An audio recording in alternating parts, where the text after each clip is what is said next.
आज म तपाईहरुसँग सजिलोसँग बनिने केकको रेसिपी शेयर गर्न गइरहेको छु।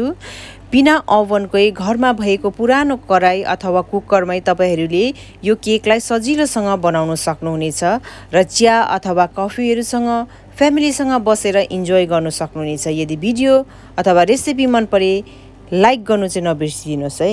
नमस्ते, म छितेन तपाईहरुलाई स्वागत गर्छु मेरो च्यानलमा।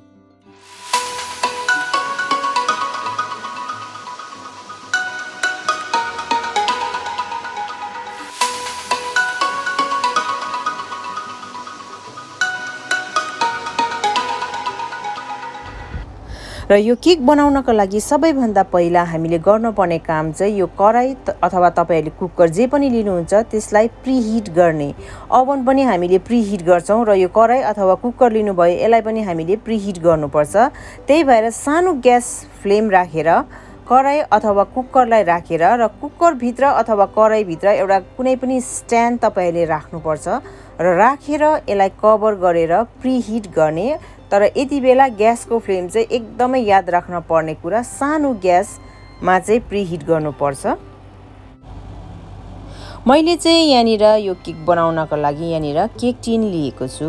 यदि तपाईहरुकोमा यस्तो खालके केक टिन छैन भने तपाईहरुले घरमै भएको सिम्पल भाँडाबाट पनि बनाउन सक्नुहुनेछ। तर भाँडा यस्तो खालके तपाईहरुलाई चाहिन्छ र तपाईहरुले यो खालके भाँडामा पनि सजिलैसँगले केक बनाउन सक्नुहुनेछ। र त्यसको बादमा हामी केक टिनलाई ओइल गर्छौं। यदि तपाईहरुले भाँडा युज गर्नु हुँदैछ भने भाँडालाई पनि यसरी नै ओइल गर्नुपर्छ।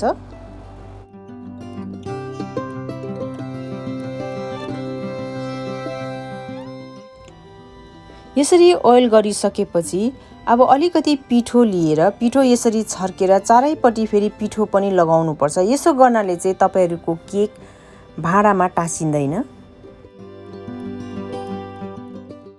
र ठुलो बोल लिने र बोलमा चाहिँ दुईटा अन्डा यसरी फुटाएर राख्ने। अन्डा राखिसकेपछि आधा कप चिनी पनि राख्ने। चिनी मेजर गरेकै कपले मैले आधा कप तेल पनि राख्दैछु। तर तेल मैले यहाँनिर नरिवलको तेल चलाइरहेको छु। तपाईहरुले कुनै पनि रिफाइन तेल युज गर्न सक्नुहुन्छ। र यो तीनटा सामग्रीलाई राम्रोसँगले फिट्नु पर्छ।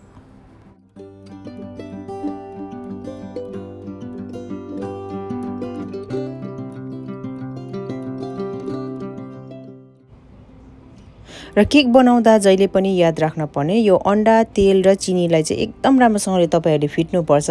जति राम्रो फिट्नुहुन्छ त्यति नै तपाईहरुको केक पनि राम्रो बनेर आउँछ। र केकको ब्याटर बनाउँदा जहिले पनि मैदालाई चालेर राख्नुपर्छ। त्यही भएर स्ट्रेनरमा म 1 कप मैदा राख्दै छु। बजारमा सजिलोसँगले पाइने यो कस्टर्ड पाउडर ठुलो चम्चाको 3 चम्चा राख्दै छु। सँगसँगै सानो चम्चाको 1 चम्चा बेकिङ पाउडर, सँगसँगै सानो चम्चाको आधा चम्चा बेकिङ सोडा। अब यी सबै सामग्रीहरूलाई राम्रोसँगले चालिदिने। त्यसमाथिबाट ठुलो चम्चाको 4 चम्चा दुध राख्दैछु। तर दुध चाहिँ तातो दुध चाहिँ राख्नु हुँदैन, चिसो दुध राख्नुपर्छ। र फेरि सबै सामग्रीलाई राम्रोसँगले मिक्स गर्नुपर्छ।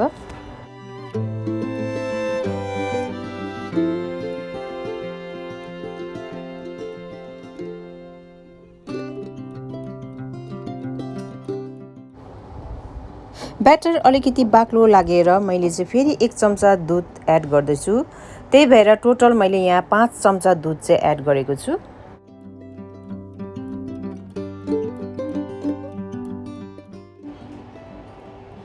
यहाँनिर मैले ड्राई फ्रुट्स युज नगरेर चाहिँ ड्राई फ्रुट्स क्यान्डी युज गरिरहेको छु र यो मैले फर्स्ट टाइम युज गरिरहेको छु। मलाई पनि थाहा छैन यसले काम गर्छ गर्दैन भनेर।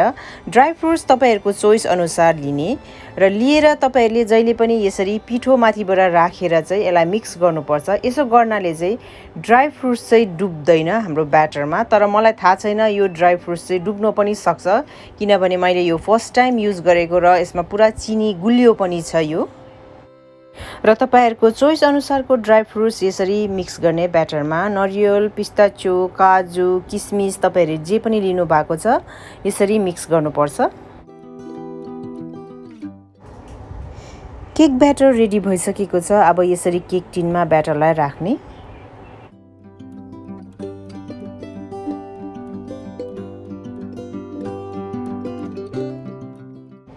रहेको ड्राई फ्रुट्सहरुलाई माथिबाट यसरी राखिदिने।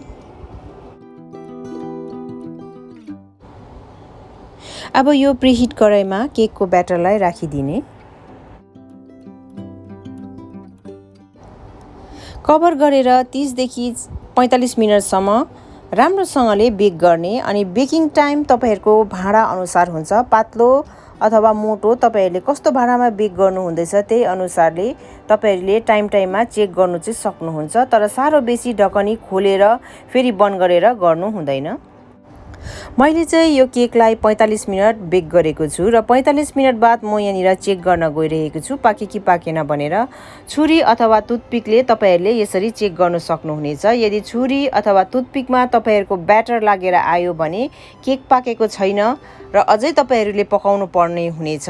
र यदि तपाईहरुको ब्याटर लागेन र यसरी क्लिन भएर आयो भने तपाईहरुको केक पाकिसकेको छ। ग्यासलाई अफ गर्न सक्नुहुनेछ।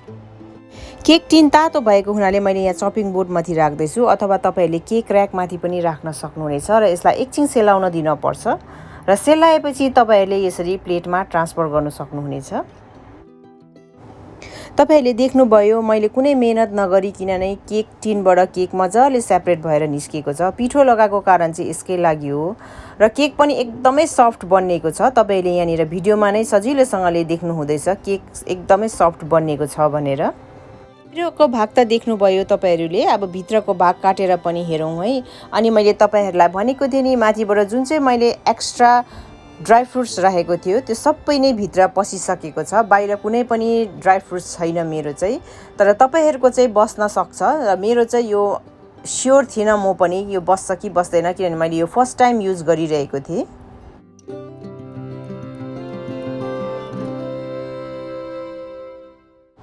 तपाईले यहाँनिर देख्नु हुँदैछ नि भिडियोमा केक एकदमै सफ्ट बनिएको छ। मलाई ह्यान्डल पनि गर्न साह्रो परिरहेको छ र टेस्ट पनि त्यतिकै मिठो हुनेछ। मुखमै बिलिने टेस्ट र तपाईहरुले ट्राई गर्नुहोस् एकपल्ट कस्तो हुन्छ मलाई कमेन्ट पनि गर्नुहोस्।